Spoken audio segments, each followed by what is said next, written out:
What's going on, guys? It's Nick here, back with another video. Today, we're going to go over my favorite players to trade for this week. I think this is going to be my final trade video of the season since most leagues have deadlines very soon, and I'll be traveling for Thanksgiving, so I'd have to broadcast live from the road. So what I thought I'd do a little differently in this one is not only find players that I think you should just be buying low on right now, or not even low, just buying in general, but to also focus on players who have elite matchups in the fantasy playoffs. So all 7 players that I'm going to talk about today are ones that I would be targeting aggressively, not only because I think their value can just remain high or go even further up, but because they have some of the best matchups at their position in weeks 15 through 17. It just happened to be where 15 and 16 are the ones that show up the most because they're just some, really good matchups in those weeks. But yeah, the lean was for all the weeks in the fantasy playoffs. So let's start off with 3 wide receivers. And the first one up is Chris Olave. So Matt Harmon just released his mid-season report of this year's just like rookie wide receiver class. I think he did like the top 12 or something like that. Honestly, it is absurd how good Chris Olave has been and how well he grades out in that. He is running every single route at an above average success rate. He is dominating zone and man coverage, and he's seeing a ton of work downfield. So I don't know how familiar you guys are with the work that Harmon does. Basically, it's easier to be successful on like a slant, on a screen. Basically, everyone has like 100% success rate on screen passes, right? But when we're talking about routes that work deep downfield, the best ones in fantasy for wide receivers, unless you're like Robbie Anderson, you just run straight downfield and you get like 40% catch rate. But if you're really good at success in like deep routes, that is awesome. And just like everything points to Chris Olave being a superstar in the NFL. And as we know, breakouts happen the most at the wide receiver position in the second half of a rookie year. Like, I think a true breakout is coming for Olave. He's already technically broken out, but like, I think he breaks out into like being a household name to close the season. And this is all without considering one. Winston could take back over, and that would be a massive boost to his weekly ceiling. We know that the air yards will return when we have, they're already here, but like they'll be insane. He'll like lead the league in air yards every week if Winston comes back. He faces the Falcons, the Browns in weeks 15 and 16. They are the 5th and 6th best matchups for opposing outside wide receivers. And then third, hasn't scored in 4 straight weeks, hasn't gone over 71 receiving yards in 3 straight. So right now, his value is down.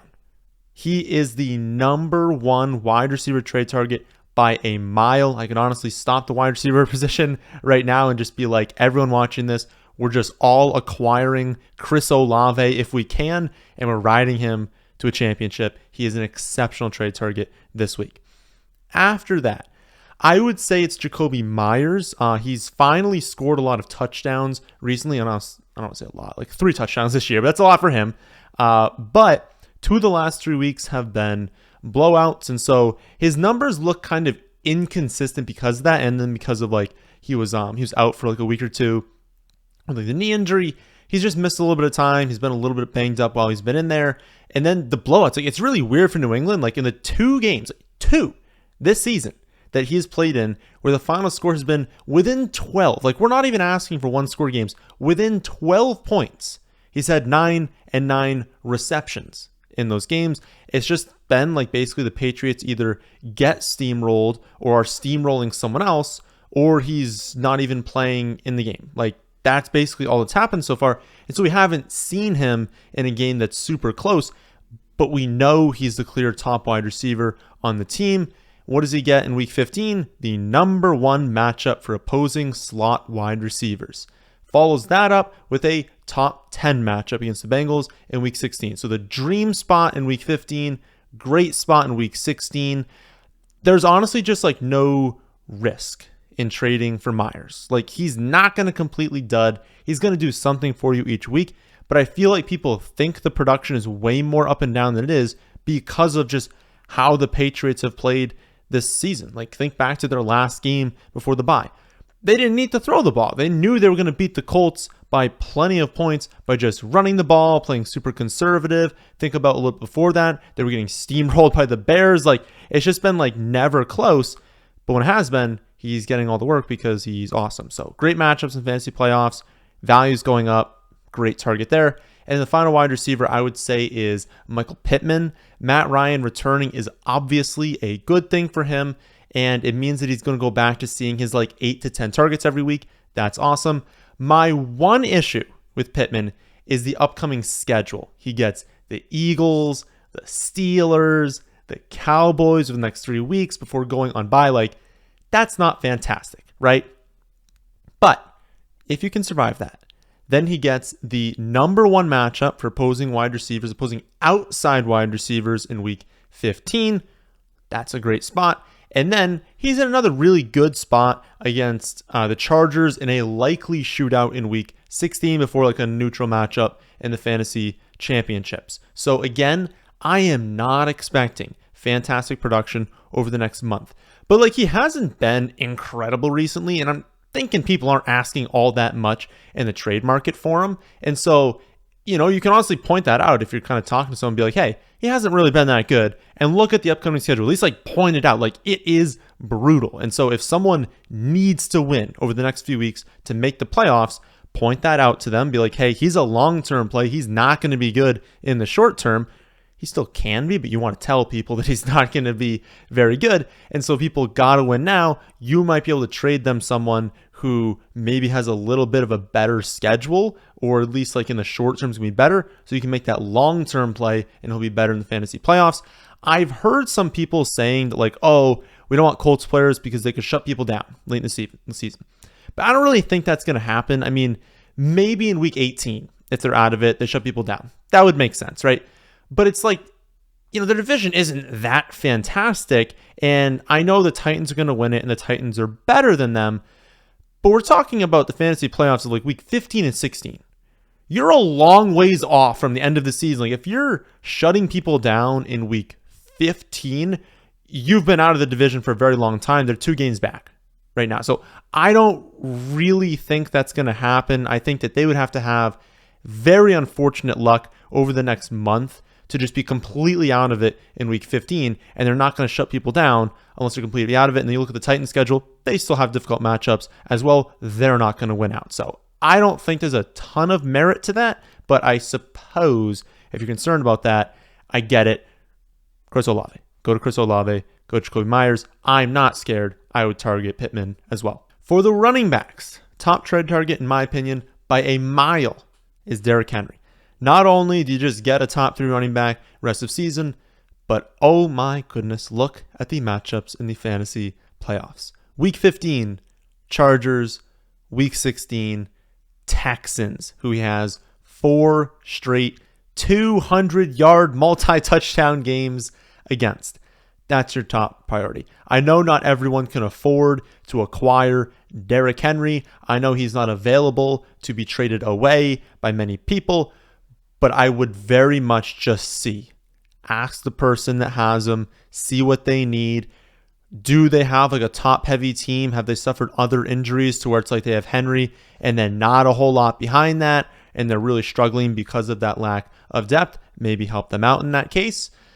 But you have to see, like, he has the potential to have back-to-back games to start the fantasy playoffs of over 200 yards and multiple touchdowns. Again, it has happened in 4 consecutive games against the Texans.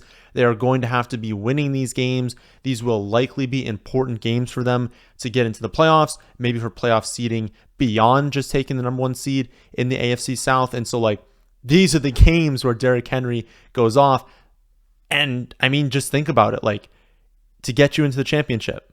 If he has 200 yards and 2 touchdowns, you probably won just based off of that. So number 1 priority for running backs, although I know it's not going to be easy to get him. So here are 3 other ones you could do. First, DeAndre Swift. I know he's not 100% healthy right now. I know it's risky. Like, believe me, it's risky trading for Swift right now.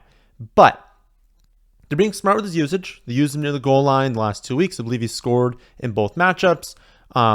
He's obviously he hasn't suffered a setback yet, so he's getting a little bit more healthy.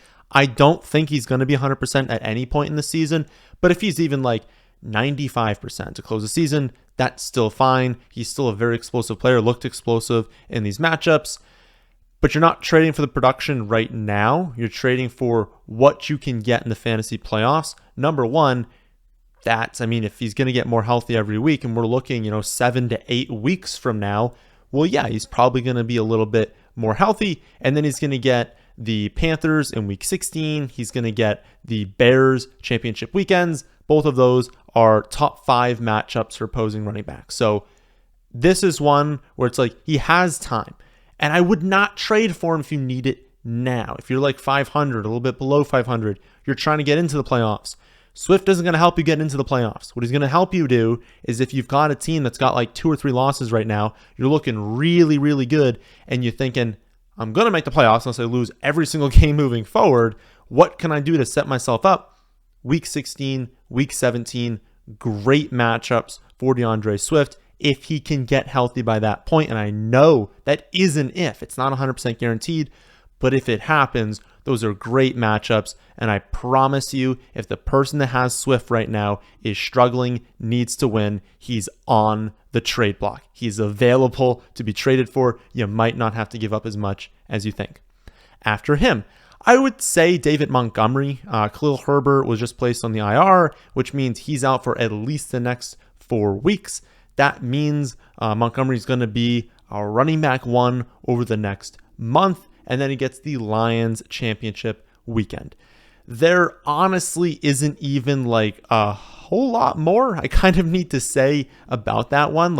I talked about this setup basically maybe 2, 3, maybe even 4 weeks ago about how I don't know which one is going to be the starting running back by championship weekend, but in championship weekend, this team has a phenomenal matchup. And if you can predict which one's going to be the one, that's going to be awesome, right? Now, we actually still don't know. Obviously, Montgomery's the one for now, and he's the one you should be trading for right now because he's a running back 1 for the next month, then gets that matchup. But, it's at least more likely that Montgomery is the lead back come week 17 because he won't be coming back from an injury. He won't be coming off the IR. And again, you get him for this month. So trade for Montgomery, running back 1 for now. Great matchup championship weekend. I know he didn't post amazing numbers this last week. Understand that football is an extremely small sample size sport. I promise you, the Lions are an exceptional matchup for running backs. On average, he's going to have a really good game. He's going to have really good touchdown upside. It didn't happen last week. That does not mean it's not going to happen championship weekend. Then finally, Isiah Pacheco. Clyde got 0 carries last week compared to 16 for Pacheco.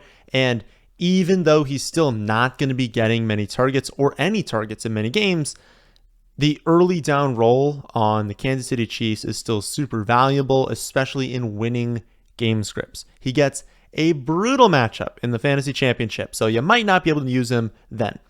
But he gets the Texans in round 1, the Seahawks in round 2. Both of them are exceptional matchups for opposing running backs, and you can just figure something out in the championship weekend. Also, yeah, the floor is low. It's not fantastic, but you know what? Most running back 2s don't have very much of a floor, and if you're going to have a yardage and touchdown back, you might as well have it on the Kansas City Chiefs. He's going to be efficient. He's going to have touchdown upside, even though he hasn't scored since week 1. He has touchdown upside. I promise any human being on the Kansas City Chief offense has touchdown upside. So if you're searching for, a lower end running back 2, you can't exactly break the bank, go for Derrick Henry. Isiah Pacheco. He's not going to cost you a ton. It is worth it for that week 15 matchup alone. Do you really think that game is going to be super competitive between the Chiefs and the Texans? Probably not. But it's going to be very, very important for the Chiefs for playoff seeding. You don't think that maybe Pacheco has a 100-yard, 2-touchdown upside in that game, especially if he's still getting all the carries? He absolutely does. That could be the difference between getting you into the next round and into the championship. So those are 7 players I would prioritize this week. And if you can still trade next week, then as long as none of them get injured, none of them have huge situation changes, I would trade for them then as well. I'll be back tomorrow to go over running back starts and sits, Friday to go over wide receiver starts and sits, and then Saturday to go over my favorite plays this week. That, my friends, is in this one. Hope you all did enjoy. If you did, how about hitting the like button? How about subscribing to the channel if you're new here? Thanks for watching.